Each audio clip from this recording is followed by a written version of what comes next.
Haleluya, shalom, shalom kepada kita semua, kepada yang mengikuti ibadah kita pada malam ini secara online, dan juga kepada yang mengikuti ibadah kita secara rebroadcast nanti di YouTube.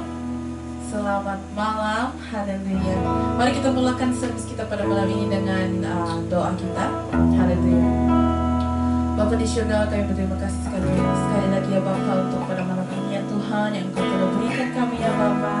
Kami berdoa pada malam ini agar Engkau memberkati kami dengan pujian dan penyembahan kami kepadamu ya Tuhan. Haleluya.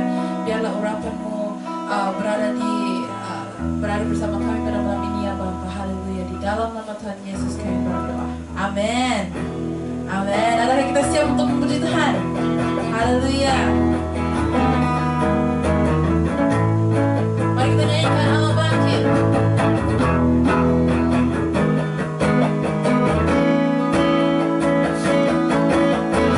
Kerahkanlah kekuatan-Mu ya Allah, tunjukkanlah kuasa-Mu ya Tuhan, serahkan musuh-Mu, selamatkan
jamah hidup kami melalui firman-Mu Tuhan. Haleluya. Engkau berkati hidup kami ya Bapa dengan firman-Mu ya Bapa. Engkau buka hati kami, Engkau buka telinga kami ya Bapa. Siapkan kami ya Tuhan untuk menerima firman-Mu pada malam ini ya Tuhan. Haleluya. Berkati kami sekali lagi ya Bapa. Di dalam nama Tuhan Yesus kami berdoa. Amin.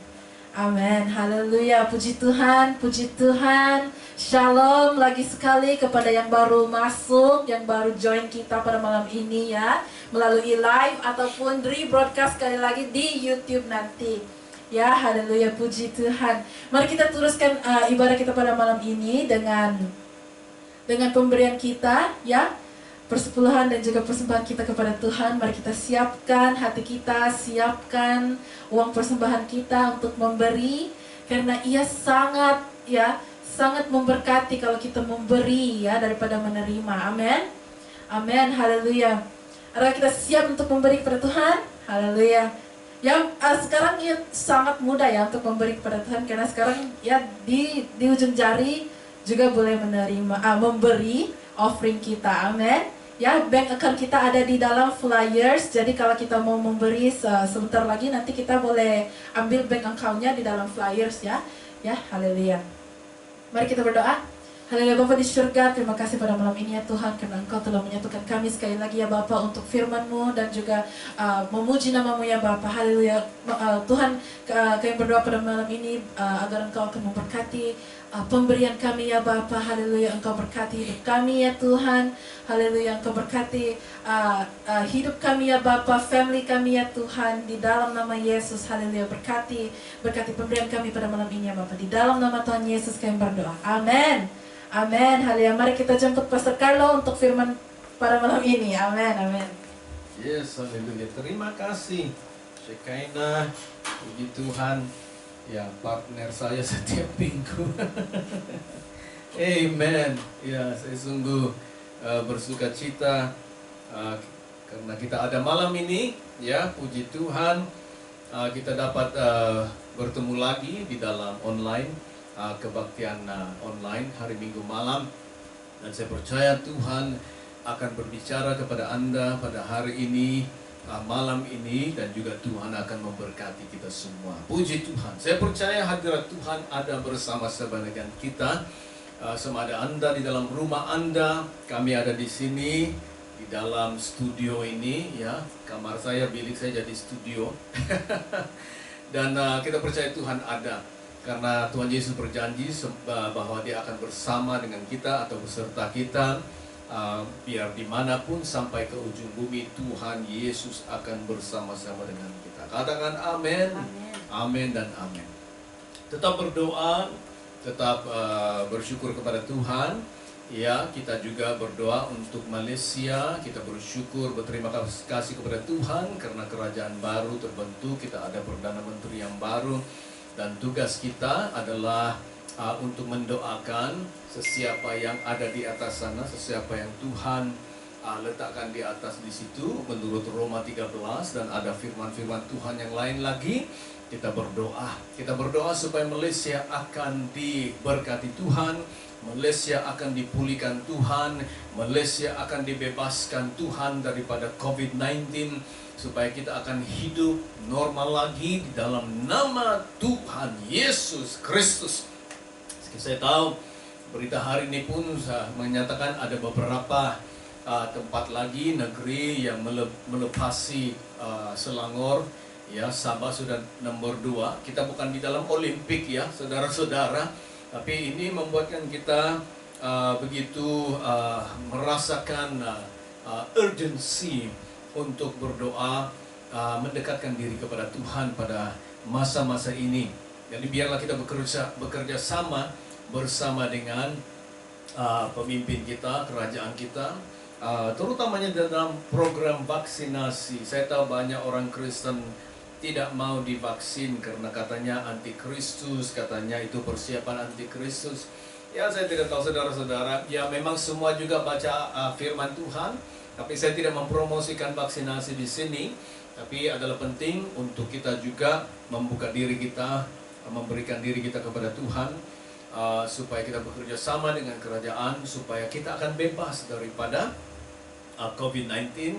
Kalau tidak sekalipun kita dapat melindungi diri kita supaya kalau kita terjangkit COVID-19 kita tidak akan parah atau teruk ya masuk ke dalam ICU dan tidak boleh melawan COVID-19. Tapi sekurang-kurangnya vaksin membantu antibodi kita dikuatkan, kita tidaklah menjadi parah atau begitu teruk ya sehingga mengalami kematian di dalam melawan COVID-19.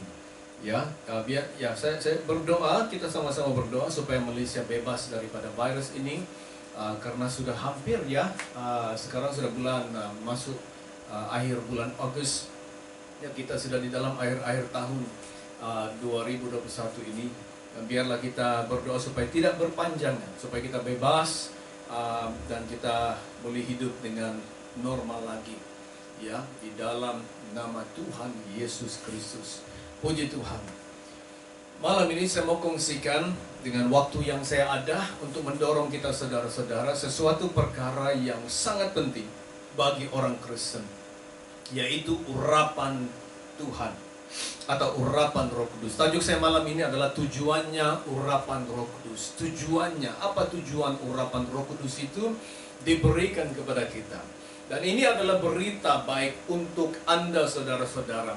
Karena urapan Tuhan ini adalah untuk atau bagi semua orang yang percaya Tuhan Yesus Kristus. Katakan amin. Dan itu termasuk Anda saudara, termasuk keluarga Anda yang percaya Tuhan Yesus. Kita semua yang percaya Tuhan Yesus. Urapan Tuhan adalah untuk kita semua yang percaya dan beriman di dalam Tuhan Yesus Kristus. Karena banyak persepsi yang salah, banyak tanggapan yang salah, banyak pemikiran yang salah tentang urapan Tuhan. Nah, banyak orang melihat dan percaya bahwa urapan Tuhan ini itu hanya bagi setengah orang yang spesial. Hamba-hamba Tuhan yang spesial. Katanya ini hamba Tuhan yang hebat, ini hamba Tuhan yang hebat, ini hamba Tuhan yang hebat. Jadi urapan itu hanya untuk sesetengah orang-orang yang dipakai Tuhan atau sesetengah hamba-hamba Tuhan yang hebat. Firman Tuhan mengatakan urapan Tuhan itu adalah bagi semua orang yang percaya Tuhan Yesus Kristus. 1 Yohanes 2:20 mengatakan bahwa kita menerima pengurapan dari Dia, dari Tuhan. Kita menerima pengurapan. Tanggung jawab saudara-saudara dan saya adalah bagaimana membuatkan urapan ini bertambah dalam hidup kita, membuatkan urapan ini bekerja ya di dalam kehidupan kita sebagai orang Kristen. Ya, bagi saya lah, ya ini saya punya pendapat lah. Bagi saya tidak adalah hamba-hamba Tuhan yang hebat, hanya ada Tuhan yang hebat, Yesus yang hebat. Syakarabos tamandereba. Kadang-kadang kita perlu patahkan, hancurkan persepsi ini, tanggapan ini, statement ini kata hamba Tuhan yang hebat, hamba Tuhan yang hebat. Kalau Tuhan yang hebat tidak ada di dalam hambanya, orang itu tidak akan menjadi hebatlah. Tidak ada hebatnya di dalam kehidupan kita.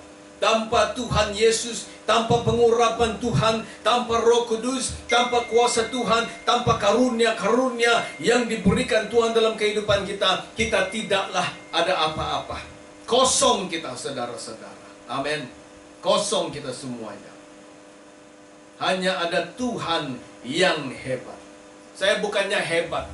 Saya hanya menjadi orang yang berbeda, ya. Make a difference, karena urapan itu membuatkan orang itu menjadi beda atau beza, beda dari orang lain.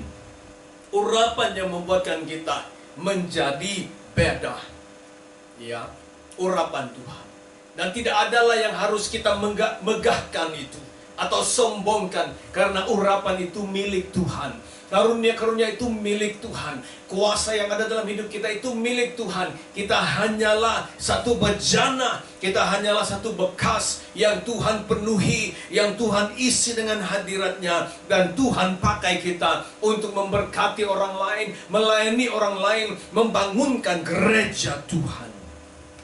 Tapi saya mau dorong kita malam ini bahwa urapan Tuhan itu milik Anda saudara-saudara. Anda boleh berdoa, saudara boleh minta dari Tuhan. Seperti Kisah Rasul 1 ayat 8 mengatakan, kamu akan menerima kuasa apabila Roh Kudus turun ke atasmu. Bukan dia berkata ke atas sesetengah orang saja, ke atas yang hebat-hebat ini, ke atas yang cantik-cantik, yang ganteng-ganteng ini, bukan. Tetapi ke atasmu, kepada sesiapa saja yang menantikan Tuhan, minta dari Tuhan, menginginkan dari Tuhan, diurapi oleh Tuhan.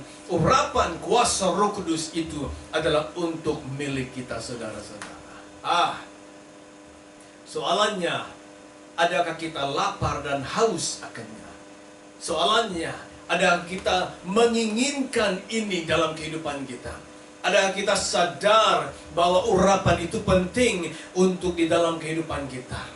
Adakah kita sadar bahwa bergunanya sekali urapan Tuhan itu untuk kita hidup bagi Tuhan, untuk kita dipakai oleh Tuhan? Bukan hanya untuk kita berbahasa roh, bukan hanya untuk kita bisa menumpangkan tangan kepada orang dan dia akan tumbang sana tumbang ke sini. Bukan, saudara-saudara. Tapi urapan itu melengkapi kita supaya kita boleh hidup efektif bagi Tuhan dan melayani Tuhan dalam kehidupan kita. Haleluya. Haleluya. Mari kita baca 1 Samuel 16 dari ayat 12 hingga 13. Ini sewaktu Tuhan mengirim Nabi Samuel ke rumah Jesse, bapaknya Daud, untuk mengurapi orang yang dipilih Tuhan karena Raja Saul itu sudah ditolak oleh Tuhan. Jadi Tuhan mengirimkan Samuel ke rumahnya Daud, keluarganya, bapaknya Jesse, untuk mengurapi yang ditunjuk Tuhan atau yang dipilih Tuhan. Jadi Samuel sampai ke rumahnya Jesse, dan Samuel meminta untuk anak-anak Jesse ini ditunjukkan kepada dia. Jadi yang sulung dibawa, yang kedua, yang ketiga, sampai yang ketujuh dibawa ke depan Samuel. Tapi Tuhan kata, ini bukanlah yang saya pilih. Jadi Samuel beritahu Jesse, ada lagi ke anakmu? Adakah ini saja yang 7? Jesse berkata, tidak, ada satu lagi, yang paling kecil, yang bongsu, yang terakhir, yang ke-8. Saya ingat yang nomor 8 itu bermaksud nomor kehidupan yang baru atau permulaan yang baru. Daud nomor ke-8. Dia adalah permulaan baru bagi orang Israel. Dia adalah permulaan yang baru bagi kerajaan Tuhan di Israel. Dia menjadi raja yang baru, nomor 8. Samuel berkata, pergi panggil dia, karena kita tidak akan duduk dan makan sehingga dia datang. Sewaktu dia dibawa, dari ayat 12 kita baca. Kemudian disuruhnyalah menjemput dia, yaitu Daud. Ia kemerah-merahan, mungkin karena matahari lah ya, menjaga kambing domba bapaknya. Kemerah-merahan, matanya indah dan parasnya elok. Ya, kalau bahasa hari ini ganteng atau handsome lah, cute boy. Parasnya elok. Lalu Tuhan berfirman kepada Samuel, katanya, bangkitlah, urapilah dia, sebab inilah dia. Luar biasa kan? Sesuatu yang mungkin mengherankan ya. Mungkin Samuel heran, kaget, wah ini yang cute-cute ini, yang kecil-kecil ini yang akan menjadi raja Israel, ini yang ditunjukkan Tuhan, bukan Eliab, bukan Abinadab, bukan Syama yang sudah masuk ke dalamnya tentara orang Israel, tapi ini yang menjaga kambing domba. Wow, luar biasa Tuhan. Ayat 13, Samuel mengambil tabung tanduk yang berisi minyak itu dan mengurapi Daud di tengah-tengah saudara-saudaranya. Maksudnya ada saksi. Ada saksi. Kadang-kadang kita dengar hamba Tuhan, dia diurapi di sana, di dalam gua di sana, dalam hutan di sana. Tak ada orang yang melihatnya, tiba-tiba dia timbul, katakan inilah nabinya Tuhan. Apostle John, apostle Yohanes, apostle ini ya apostle, rasul, atau evangelis ya. atau prophet, ya, ada name card diberikan, name card. Tapi kita tidak tahu dia dari mana saksinya, siapa mentornya, siapa gembalanya, siapa pastornya, apa gerejanya. Kata tidak ada. Freelance ini pendeta. Iya. Tapi ini Daud diurapi di depan saksi, keluarganya ada, orang-orang di kampungnya ada, saudara-saudaranya ada. Diurapi di tengah-tengah saudara-saudaranya sejak hari itu dan seterusnya. Berkuasalah roh Tuhan di atas Daud. Dan saudara-saudara, apabila roh kuasa Tuhan, urapan Tuhan datang ke atas seseorang itu, dia akan mula bekerja. Roh Tuhan akan mula beraksi. Roh Tuhan akan mula bekerja dan menjamah dan melibatkan dirinya, hadiratnya, kuasanya dalam kehidupan seseorang itu. Di sini Daud mula roh Tuhan bekerja atau berkuasa di atas dirinya. Kita tahu selepas pasal 16 ini, di dalam pasal 17 kita melihat bagaimana Daud mengalahkan Goliat, orang yang besar seperti raksasa itu. Tetapi sebelum Goliat itu, roh Tuhan yang berkuasa bekerja dalam kehidupan Daud itu sudah mengalahkan dan membunuh beruang dan juga singa-singa yang coba mengambil anak-anak domba daripada domba-domba yang dijaga oleh Daud. Roh Kudus sudah mula bekerja. Mungkin juga Daud heran, dia bilang, kenapa saya ini hanya orang muda?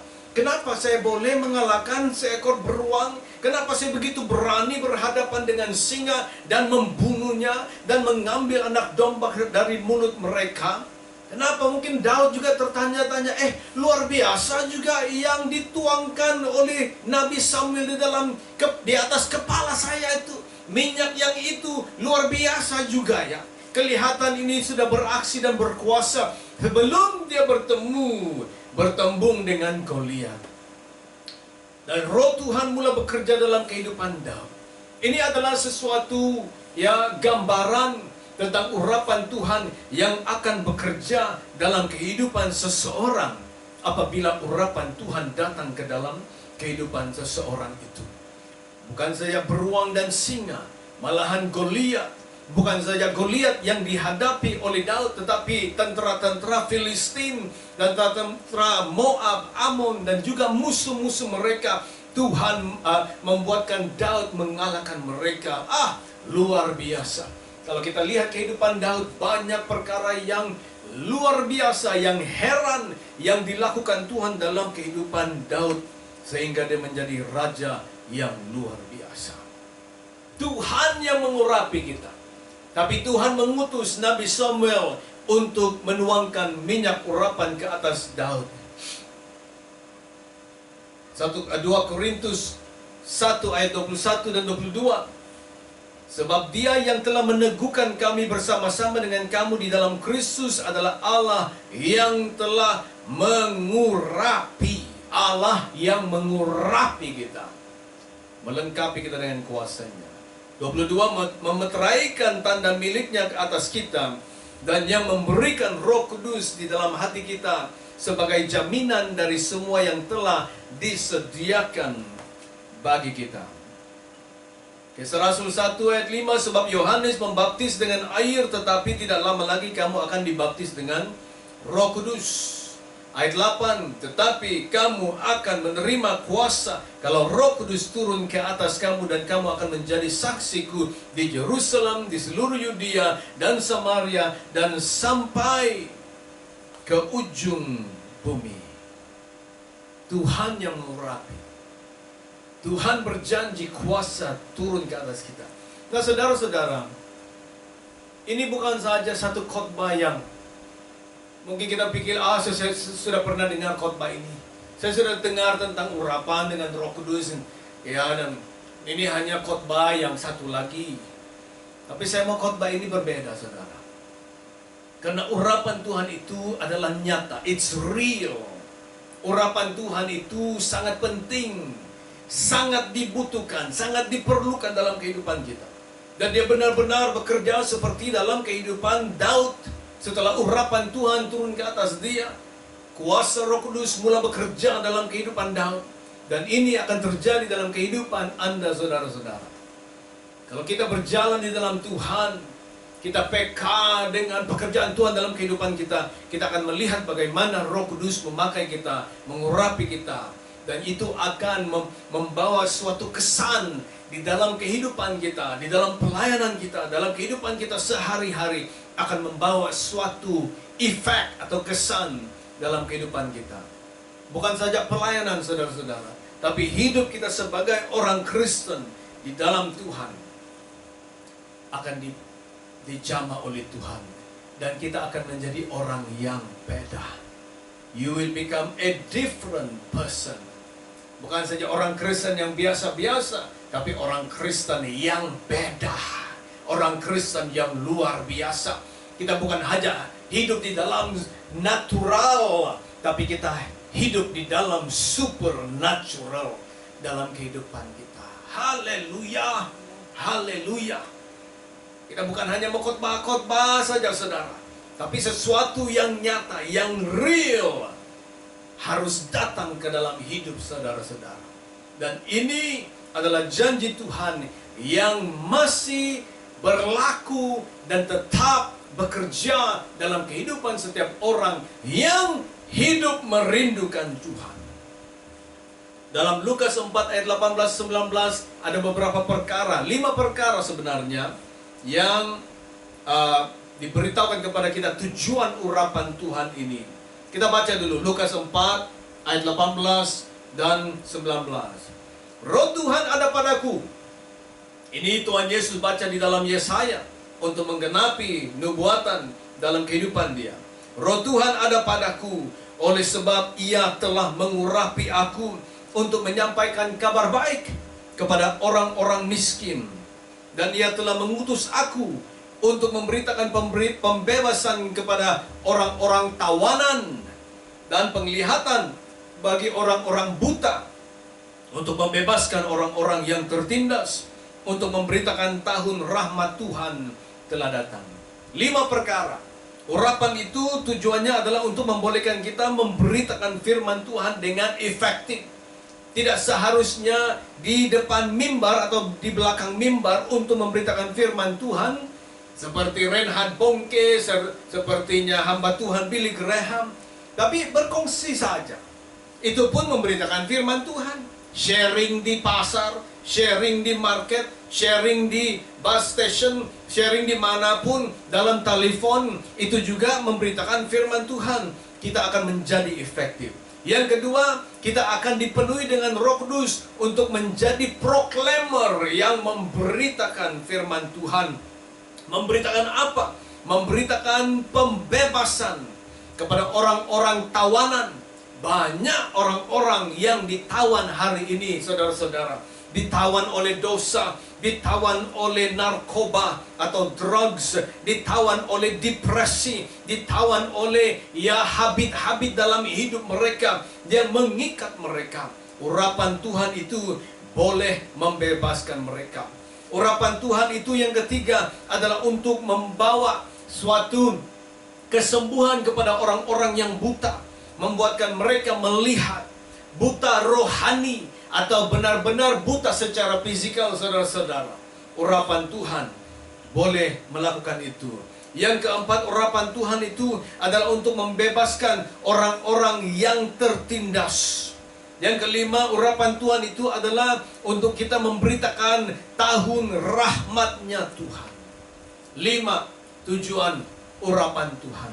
Baca lagi, saudara-saudara. Ada waktu, baca kembali Lukas 4 ayat 18-19. Saya itu sudah menjadi moto saya, saudara-saudara.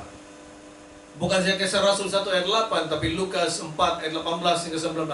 Waktu saya di Bible School, ada hamba Tuhan yang menubuatkan panggilan saya, dan dia berikan saya firman ini. Itulah sebabnya Lukas 4, 18-19 itu menjadi personal di dalam kehidupan saya. Di situ saya baca, kali-kali baca, khotbahkan, renungkan, baca Alkitab. Dan saya mendapati itulah tujuan urapan Tuhan. Kenapa dia memanggil saya? Roh Tuhan ada padaku, karena dia telah mengurapi aku. Wah, ya, saudara boleh mengatakan itu saat Anda baca Lukas 4, 18-19. Katakan, Roh Tuhan ada padaku. Karena Dia telah mengurapi aku. Untuk apa? Satu lagi tujuan urapan Tuhan, Kisah Rasul 10 ayat 37 dan 38. Kisah Rasul 10 ayat 37 dan 38. Katanya, kamu tahu tentang segala sesuatu yang terjadi di seluruh tanah Yudea, mulai dari Galilea, sesudah baptisan yang diberikan oleh Yohanes tentang Yesus, yaitu tentang Yesus ayat 38 dari Nazaret, bagaimana Allah mengurapi Dia. Bagaimana Allah mengurapi Anda. Bagaimana Allah mengurapi saya, sebagaimana Dia telah mengurapi Yesus. Ini berbicara tentang Yesus. Bagaimana Allah mengurapi Dia, Yesus, dengan Roh Kudus dan kuat kuasa. Dia yang berjalan keliling, urapan membuatkan Anda berjalan keliling sambil berbuat baik, saudara-saudara. Bukan berbuat jahat. Tapi urapan Tuhan membuatkan saudara-saudara, ini tujuannya, supaya Anda berjalan keliling, berbuat baik, dan menyembuhkan semua yang dikuasai iblis. Ya, banyak orang Kristen pergi ke dukun, pergi ke bomo, karena dirasuk setan, karena dijampi-jampi, karena disantet apapun. Orang Kristen, saudara-saudara. Tapi kalau kita diurapi Tuhan, kita boleh membebaskan mereka, orang yang dikuasai iblis. Sebab Allah menyertai dia, yaitu Tuhan Yesus Kristus. Itu tujuannya, salah satu tujuan lagi, urapan Tuhan. Satu lagi tujuan urapan Tuhan, 1 Yohanes ayat 2, 1 Yohanes 2 ayat 20, ayat 26, 27. Ayat 20 berkata, tetapi kamu telah beroleh pengurapan dari yang kudus. Saudara-saudara, firman ini adalah untuk saudara. Kamu telah menerima pengurapan dari yang kudus, yaitu Tuhan Yesus. Kamu telah beroleh pengurapan. Kamu sudah beroleh pengurapan, menerima urapan saat kamu percaya Yesus, datang kepada Yesus. Dan dengan demikian kamu semua mengetahuinya. Sekarang Anda sudah tahu, saudara, karena 1 Yohanes 2 ayat 20 mengatakan itu. Ayat 26, semua itu kutulis kepadamu, yaitu mengenai orang-orang yang berusaha menyesatkan kamu. Ini satu lagi tujuannya urapan Tuhan, supaya kita bebas daripada orang yang menyesatkan, atau doktrin yang menyesatkan, atau pengajaran yang menyesatkan. 27, sebab di dalam diri kamu tetap ada pengurapan yang telah kamu terima daripadanya. Di dalam diri saudara tetap ada urapan. Kalau dalam bahasa Inggris katanya, and the anointing which you have received of Him abides in you, or remain in you. Maksudnya urapan yang saudara terima itu, dia tinggal di dalam saudara, tidak akan lari. Karena itu tidak perlu kamu diajar oleh orang lain, maksudnya pengajar sesat.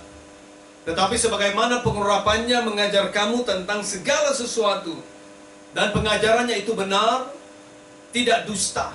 Dan sebagaimana ia dahulu telah mengajar kamu, demikianlah hendaknya kamu tetap tinggal di dalam dia.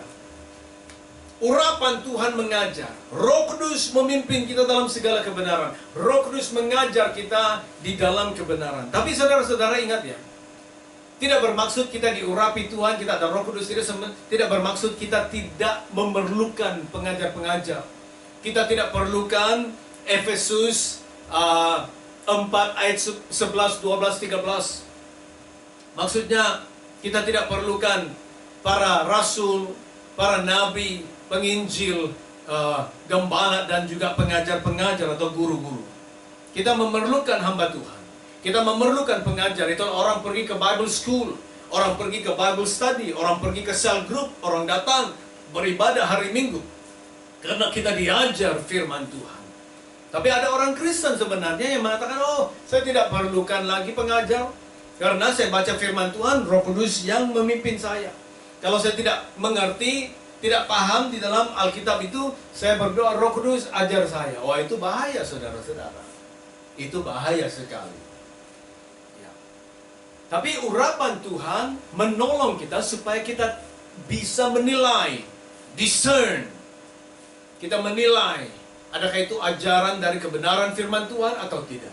Mungkin dia pakai firman Tuhan, tapi dia mungkin menyesatkan. Jadi urapan Tuhan itu mengajar kita. Saudara-saudara, sangat pentingnya urapan Tuhan dalam hidup kita. Kita kembangkan, kita membuatkan dia bertambah dalam hidup kita. Berdoa, luangkan waktu dalam hadirat Tuhan, luangkan waktu membaca firman Tuhan, berjalan bersama dengan Tuhan, bayar harga, doa puasa kalau boleh, untuk urapan Tuhan bertambah dalam hidup kita. Memiliki suatu hubungan yang erat, yang intim bersama dengan Roh Kudus Tuhan. Berbicara, fellowship dengan Roh Kudus Tuhan. Sadar akan hadirat Roh Kudus dalam kehidupan kita. Atau mereka panggil practice the presence of God di dalam kehidupan kita. Kita sangat memerlukan urapan Tuhan. Pada saat ini, saat pandemik, saat kehidupan yang susah sekarang, saudara-saudara, saudara memerlukan urapan Tuhan. Saya akan berbicara tentang ini dengan lebih minggu-minggu yang akan datang. Tapi malam ini, inilah message saya bagi saudara-saudara. Urapan Tuhan sangat penting dan ada tujuannya urapan Tuhan dalam kehidupan kita. Haleluya. Kalau tidak ingat seluruh khotbah malam ini, dengar lagi video ini supaya kita diingatkan firman Tuhan. Mari kita berdoa. Bapa, terima kasih. Biarlah gerejamu diurapi, umatmu diurapi, anak-anakmu diurapi. Biarlah kami bertumbuh dalam urapan Tuhan, dan biarlah kami melihat pekerjaan Roh Kudus dalam kehidupan kami. Urapi kami Tuhan, penuhi kami dengan kuasa Roh Kudus-Mu Bapa. Terutamanya pada saat-saat ini Tuhan, kami sangat-sangat memerlukan urapan-Mu. Terima kasih Bapa. Urapi kami, keluarga kami, anak-anak kami, jemaat-Mu Tuhan. Engkau urapi gereja-Mu, hamba-hamba-Mu, Engkau urapi Tuhan. Biarlah kami berjalan dalam kuasa Roh Kudus Tuhan. Terpuji nama-Mu. Kami memberi segala kemuliaan, hormat, syukur kepada-Mu. Di dalam nama Yesus kami berdoa. Semua katakan amin. Amin. Saya berdoa semoga Tuhan memberkati Anda di sepanjang minggu ini. Dan Tuhan akan melindungi Anda saudara-saudara bersama dengan keluarga saudara-saudara. Tuhan berkati. Shalom, dan kita akan jumpa lagi. Tuhan berkati. Amin. Amin dan amin.